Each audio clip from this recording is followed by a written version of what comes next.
to zdať byť divné, že ten leopard tu takto sedí a pozerá do hora. Vlastne nie je to typický znak leopardov, ani leopardov ceylonských, je to typický znak u nás v Zoo Bratislava, pretože keď tie leopardy vedia, že je veľká skupina ľudí okolo jeho výbehu a zapne sa mikrofón, tak ako vidíte tu na tomto nápise, tak v sobotu a v nedeľu tu býva komentované krmenie.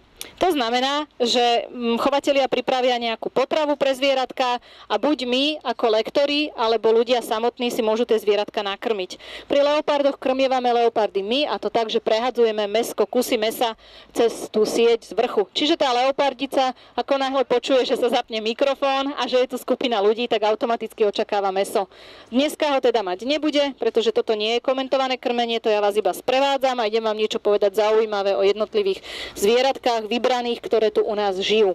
Takže tu sa nachádzame pri výbehu leoparda ceylonského.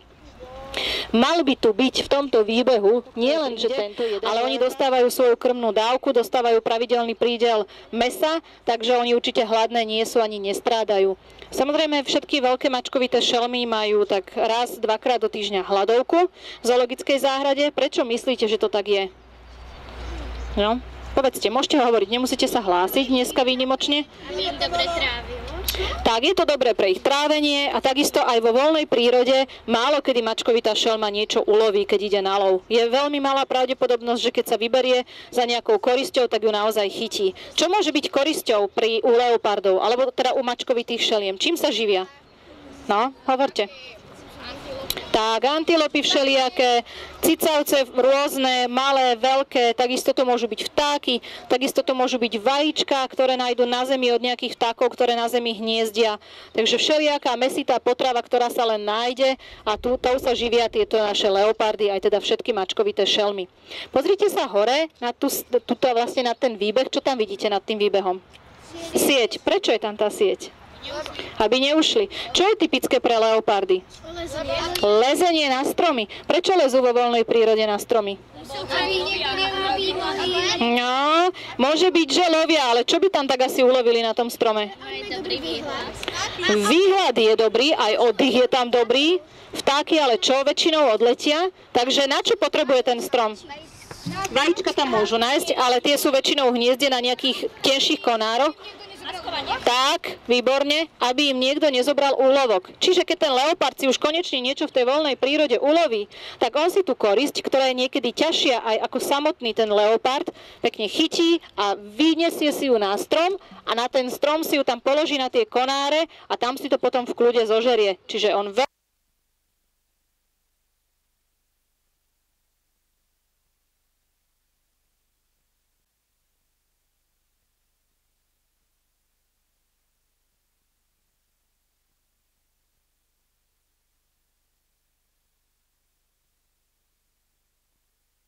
škvrnách medzi jaguárom a leopardom. Vieme niekto? No, tu nejaké ruky sa dvíhajú hore, takže skúste bez toho, že by ste ruky dvíhali, odpovedzte. Tak, jaguár má rozety, ako také také okraje tých škvrn a vo vnútri má bodku. Veľmi dobrý zapamätávací znak je to, keď teda by ste zbadali takéto zvieratko, ktoré má vo vnútri tých škvrn bodku. On má aj tie škvrny také väčšie, tie okraje také ďalej od seba a keď tam teda je tá bodka, tak je to jaguár. A zapamätajte si to veľmi jednoducho tak, že keď píšete jaguár, názov, tak malým ječkom, tak nad ječkom je bodka, čiže to zvieratko, ktoré má v rozete bodku, tak to bude mláďata vypadnuté z hniezd. Ale čo ešte žije také zaujímavé pri vode? Korytnačka, výborne. Zožere korytnačku? Hej, pretože má on veľmi silné čeluste a týmito čelustiami dokáže prehrísť pancier korytnačky, takže ani korytnačka nie je pre jaguára problém. Keď uvidíte toho samca Borisa, on má úplne krásnu obrovitánsku hlavu, velikánsku, širokú hlavu a čeluste silné, takže pre nich problém nie je zožrať takéhoto teda živočícha. No, hore ešte máme sieť, tiež nad ich výbehmi, ale ten výbeh už, teda ten jaguár už je taký pýtala jedna vaša spolužiačka, že či sa nenudia v tých výbehoch. Tak samozrejme, že ten výbeh je stále ten istý. Nemajú to také ako vo voľnej prírode, že by im tam prichádzal niekto, odchádzal niekto, nejaký iný druh zvierat, alebo že by tam prichádzal nejaký rival, alebo odchádzal. Nemusia chrániť svoje mláďa. Hovoríte, že áno. Prečo? No. Čiže asi nám už aj nemáme žiadne nejaké veľmi argumenty, čiže nie je to výhodné. Prečo to nie je výhodné? Lebo sa nemá ako schovať. Prečo sa potrebuje schovávať? Pred slnkom? Pred slnkom nie, oni vedia, áno, dobre, dajme tomu zalezie do tieňa, ale na to nepotrebuje sfarbenie.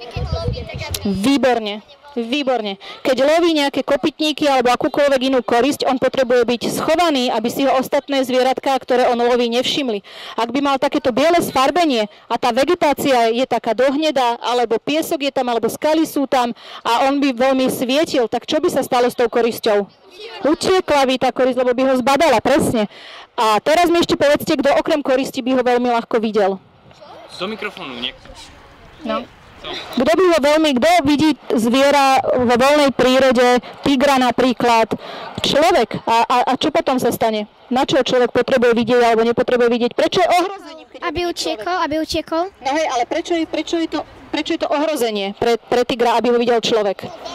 Tak, lebo máme pytliakov, ktorí samozrejme tá srsť ich láka, pretože tá srsť je jedinečná, je bledá, väčšina teda týchto tigrov alebo mačkovitých šeliem nemá takúto bledú srsť a preto je to veľké lákadlo pre pytliakov, ktorí ho potom môžu zlikvidovať, teda toho tigra. A tým teda tie stavy tých zvierat vo voľnej prírode klesajú. Alebo predávajú presne na čiernom trhu. Niekto sa tu hlási, takže skúste sa spýtať. No, že... Ja som teraz zabudla. Nevadí, ďalšia? No, že oni takto vlastne rozhryzú tú loptu. Hej, oni rozhryzú tú loptu a keď tá lopta už bude úplne zničená, alebo by mohla im nejako ublížiť, už by sa tam začala nejak tak frankfurcovať, tak ho vtedy vymeníme za nejaký iný enrichment, aby tam nemali niečo, čo by ich mohlo zraniť.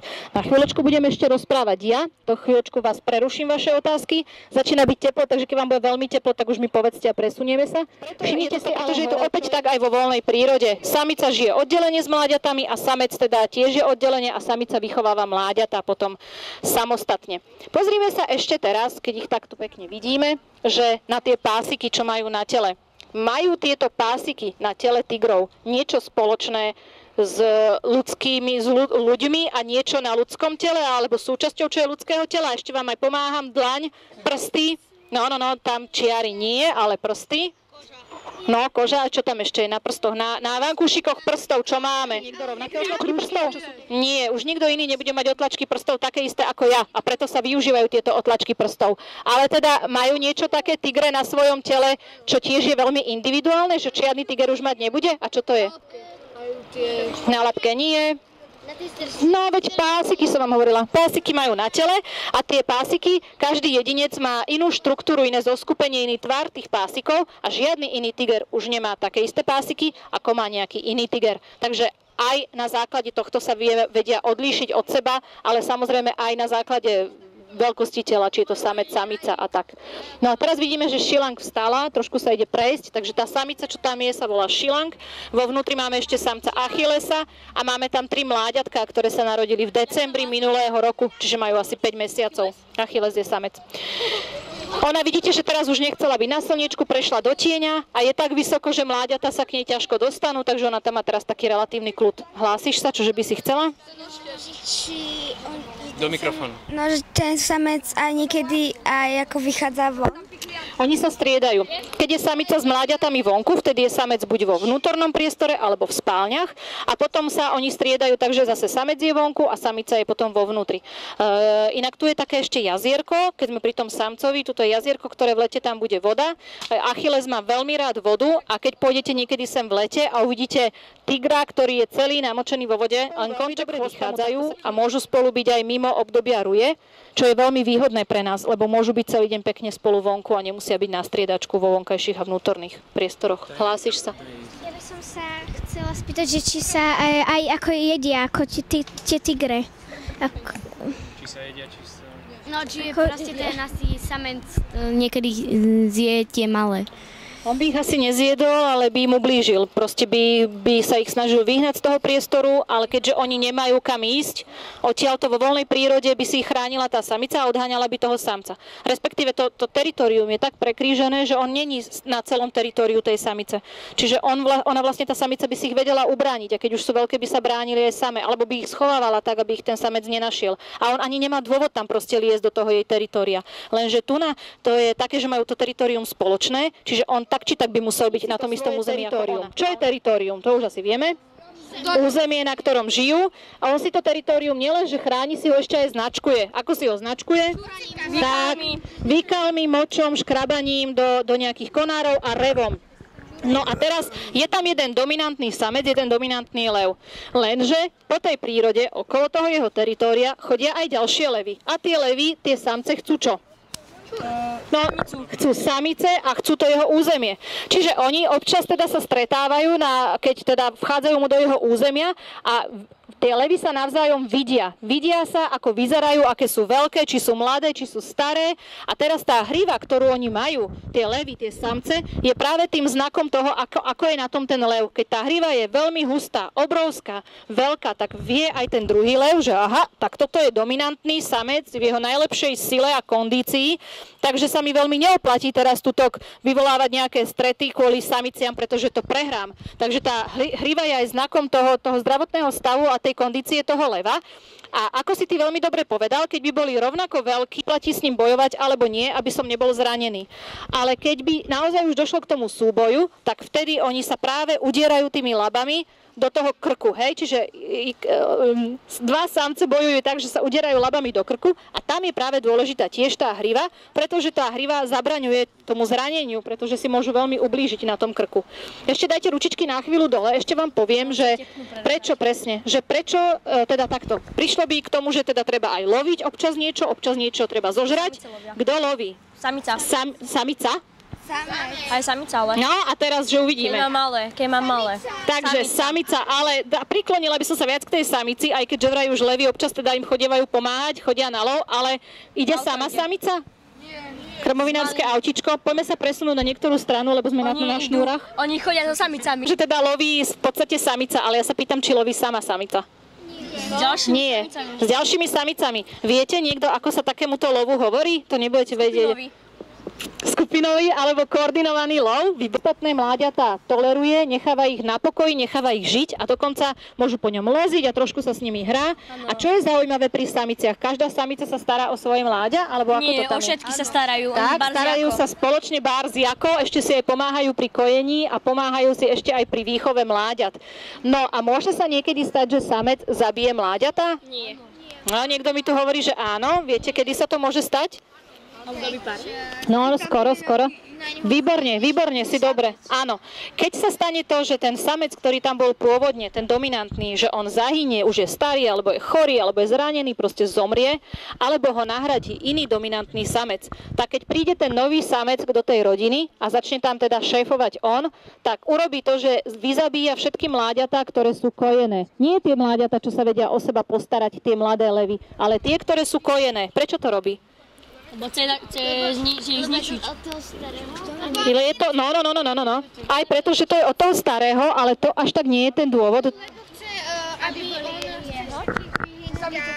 Čistokrvný.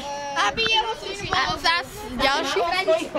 Ale je to preto, že on keď vlastne zabije tie mláďatá, ktoré sú kojené, tie samice už nemajú koho kojiť. Všetky tie mláďatá, ktoré tam sú potom jeho.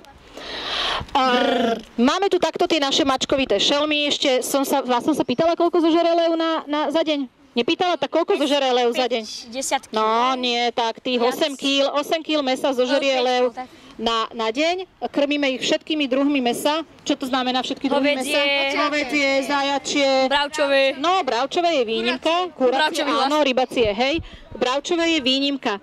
Bravčovým mesom nekrmíme, lebo bravčové meso má veľmi veľa tuku a keďže oni majú, vlastne tuto majú výbeh, veľký, dostatočne veľký, ale bránia sa tu pred nejakými nepriateľmi? Nie. Majú tu veterinárov?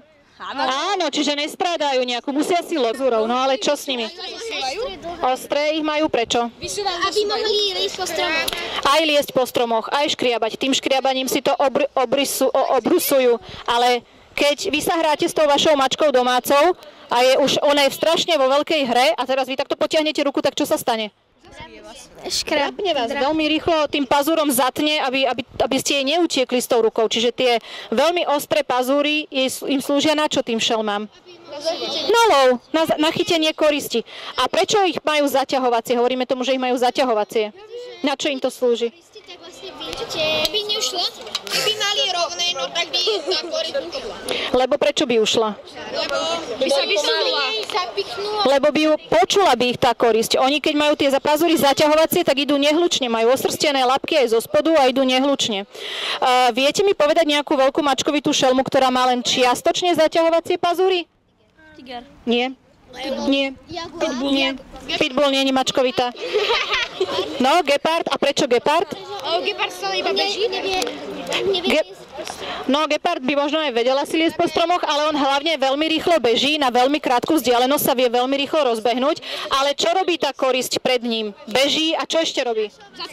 Zatáča sa a on keby má keby mal zaťahovacie pazury, tak by sa mu šmýkalo, keď ich má také, že ich vie vysunúť von počas behu, tak vlastne on, ako keď majú futbalisti tie tretry a golfisti majú tie spajky, tak mu to vlastne sa robí to, že on sa vie lepšie zaprieť a môže robiť lepšie tie otačky. Keď sme pri tom pitbullovi, to je aká šelma? Nie je to kvázi bojové, ale ja toto neuznávam, lebo každý ako si vychová, tak má, ale je to aká šelma? Psovitá. A tam je na rozdiel od mačkovitej čo z pazu? No, dobre.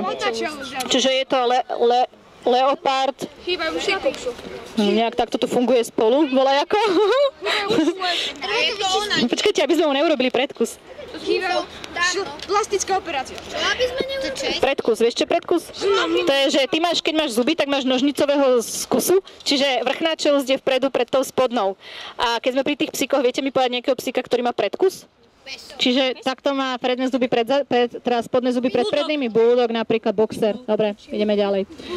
Čiže toto je teda lebka, aby ste ju vedeli si predstaviť, ako vyzerá lebka leoparda. Už sa ma deti nejaké tuto pýtali na všelijaké rôzne spôsoby, ako sme ju získali, tú lebku, takže ako získavame takéto veci? Keď zomreli. Keď uhynie to zviera, jasné. Prečo to my máme? Prečo my robíme také veci, že si to necháme? Na pamiatku. To je vzácne. Aj je to asi vzácne, ale je to hlavne preto, aby ste to vy potom videli, si to vedeli predstaviť, ako to vyzerá, teda lebka zvieraťa, alebo obrázok je iný ako skutočnosť. A ďalšia vec, mávame tu niekedy nevidiace deti a pre ne je dôležité si ohmatať tie veci, ktoré tu teda sú tie zvieratka alebo časti zvierat, a preto keď nám uhynie